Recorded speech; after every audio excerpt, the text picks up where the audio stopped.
अब बोल रहा है वो कि बताओ कौन कौन से सेट्स इक्वल है। अब मैं सेट ए को देखता हूं, इसमें एलिमेंट क्या है 3 5 7। सेट बी को देखता हूं, इसमें एलिमेंट है 2 3 5 7। तो क्या ए और बी इक्वल सेट्स है? जाहिर सी बात है नहीं है। इक्वल सेट्स क्यों नहीं है? क्योंकि हमें दिख रहा है कि ए के सारे एलिमेंट्स तो बी में मौजूद हैं, बट बी के सारे एलिमेंट्स ए में मौजूद नहीं। तो all the elements of A R present in B, but all the elements of B are not present in A. Thus A not equal to B या A not identical to B।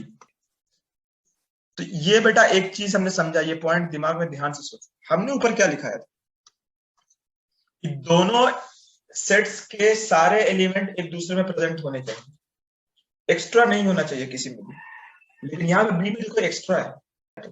इससे ये समझ में आया कि ए और B equal sets नहीं है। ये तो ए और बी के बारे में मैंने एक्सप्लेन करके लिख दिया। इसी तरह से बाकी के बारे में आप सोचो, ए और सी के बारे में सोचो। भाई ए और सी भी जो है इक्वल सेट्स नहीं है। देख लो ध्यान से, ए में 3 5 7 है, बी में भी, सी में भी 3 5 7 है, बट सी में एक एक्स्ट्रा एलिमेंट है 2।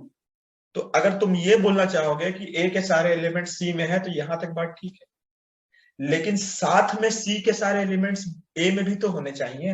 वो तो फेल हो गया ना। तो दोनों कंडीशन बैक वक्त सेटिस्फाई होनी चाहिए, वो नहीं हो पा रहा है। तो ए और सी भी इक्वल सेट्स नहीं। थोड़ा और मेहनत कर लेते हैं, ए और डी के बारे में देख लेते हैं। हाँ, ए और डी इक्वल सेट्स हैं, दिख रहा है, इक्वली आइडेंटिकल। ए और डी ओके आइडेंटिकल सेट्स हैं, दिख रहा है। ये दूसरा पॉइंट है, ये पहला पॉइंट है। बी और सी के बारे में ध्यान देते हैं। तो भैया बी में 2 3 5 7 है और सी में भी 2 3 5 7 है। बी के चारों एलिमेंट सी में है, सी के चारों एलिमेंट्स बी में है, लेकिन बी जो है वो डी के बराबर नहीं है। क्यों? डी के सारे एलिमेंट्स बी में है, बट बी के सारे एलिमेंट्स डी में नहीं है। सी भी जो है वो डी के बराबर या आइडेंटिकल नहीं है। क्यों? क्योंकि सी के सारे एलिमेंट्स डी में नहीं है।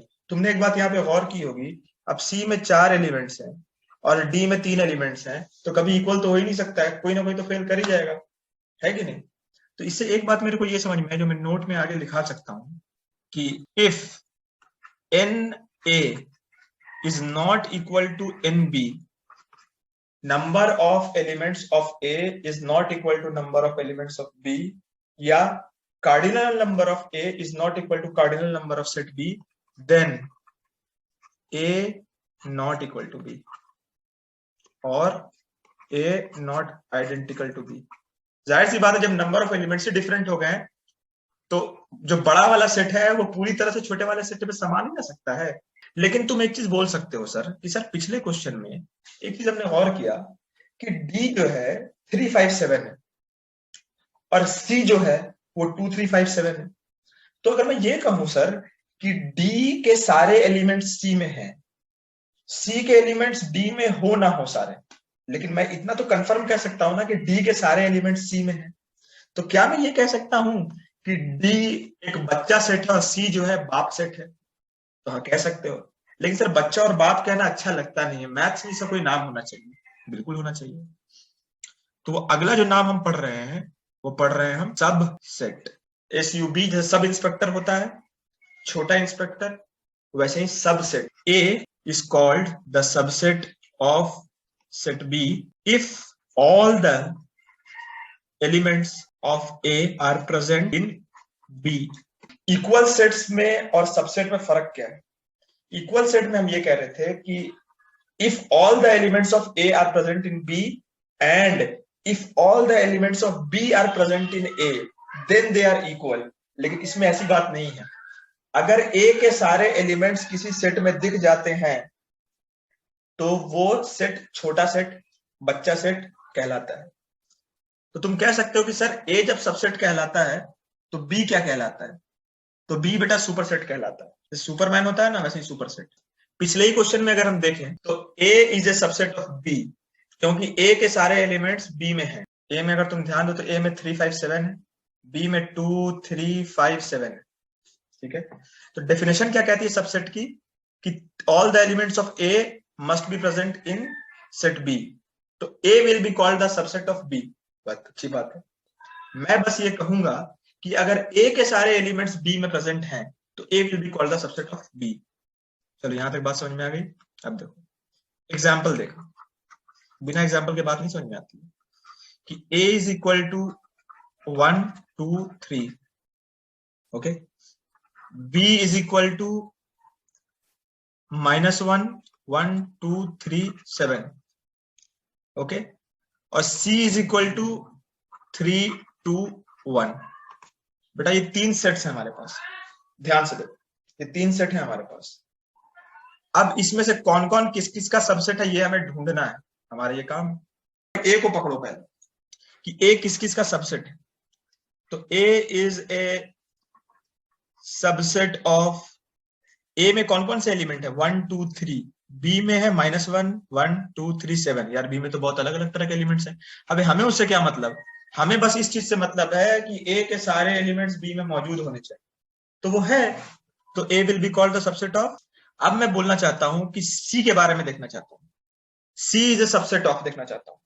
सी में बेटा है 3 2 1, सी में क्या क्या है ध्यान से देखो तो 3 2 और 1, और बी में भी है 3 2 1, बस रिवर्स ऑर्डर में लिखा हुआ है। मैंने तुमको बताया कि ऑर्डर इज नॉट इंपॉर्टेंट, इसको मैं 1 2 3 भी लिख सकता हूं, कोई फर्क नहीं पड़ता है। तो जो सी में, सी के सारे एलिमेंट्स, तीनों के तीनों एलिमेंट्स बी में मौजूद है, तो C is also the subset of B. अब एक लड़का बोल रहा है, चालाकी किया उसने, बोला कि sir A is a subset of C मैं लिखूंगा। मैंने बोला क्यों, ये बेटा इंपॉर्टेंट लाइन है कि सर ए के सारे एलिमेंट्स 1 2 और 3 सी में प्रेजेंट हैं। बोला बहुत अच्छी बात, तो A will be called the subset of सी।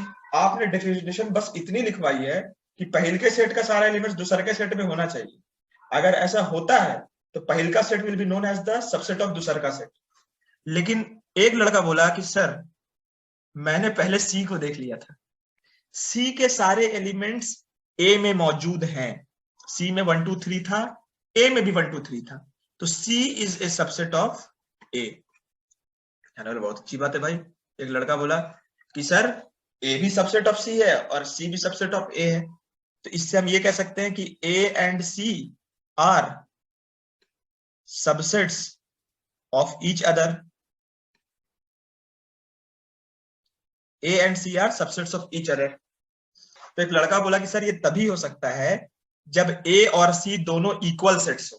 बोला ये क्या मतलब हुआ कि सर देखिए ए के सारे एलिमेंट सी में मौजूद हैं और सी के भी सारे एलिमेंट्स ए में मौजूद हैं, इसका मतलब तो ये कंफर्म है कि नंबर ऑफ एलिमेंट्स ऑफ ए और नंबर ऑफ एलिमेंट्स ऑफ सी दोनों बराबर है। हाँ दोनों 3 3 है, दिख रहा है हमें।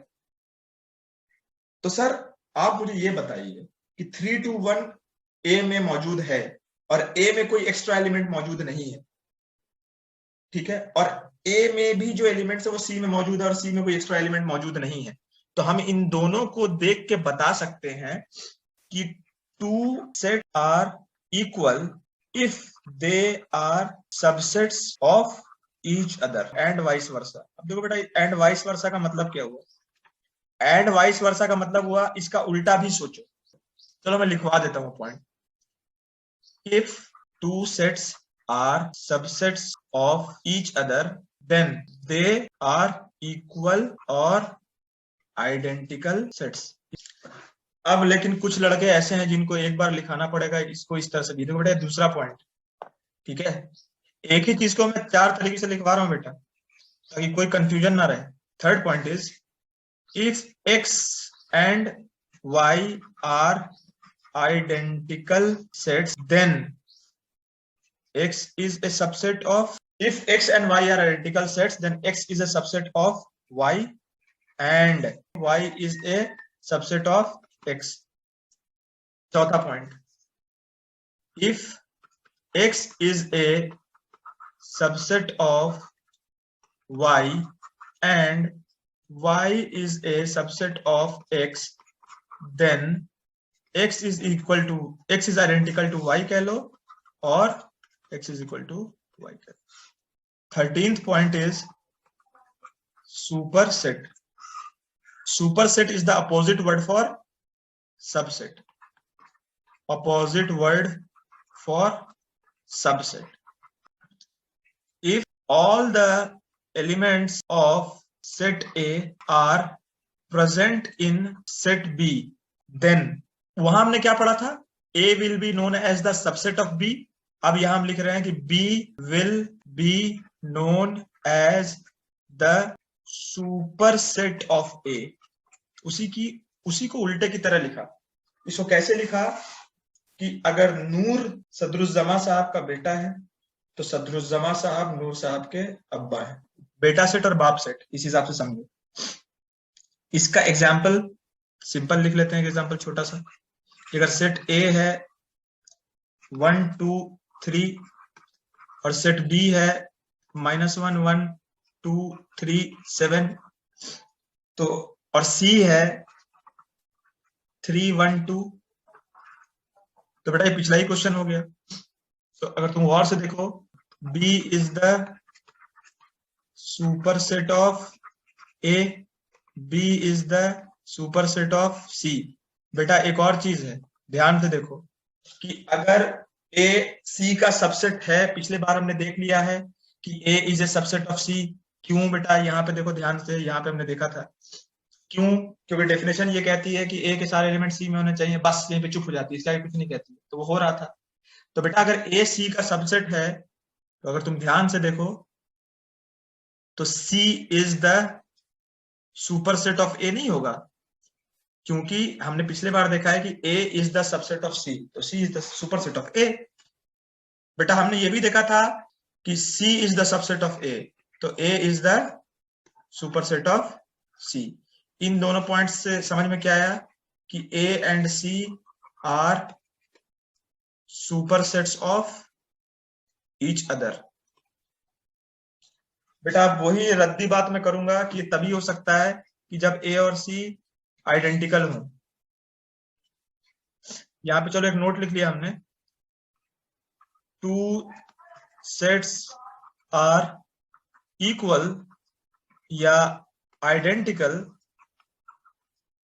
if they are supersets of each other,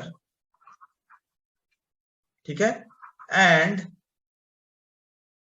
vice versa। देखो वाइस वर्सा का मतलब क्या हो जाता है यहाँ पे? वाइस वर्सा का मतलब होता है कि अगर दो सेट्स एक दूसरे के सुपर सेट्स हैं तो पक्का इक्वल होंगे, ठीक है। बाकी जो तीनों नोट्स जो हमने सबसेट्स में लिखाए थे वही सेम नोट्स यहाँ पे आप कॉपी कर सकते हैं, बस जहां जहां सबसेट्स लिखा हुआ था वहां वहां सुपरसेट लिखना होगा। तो हमने एक बस पॉइंट लिखा दिया है, ओके।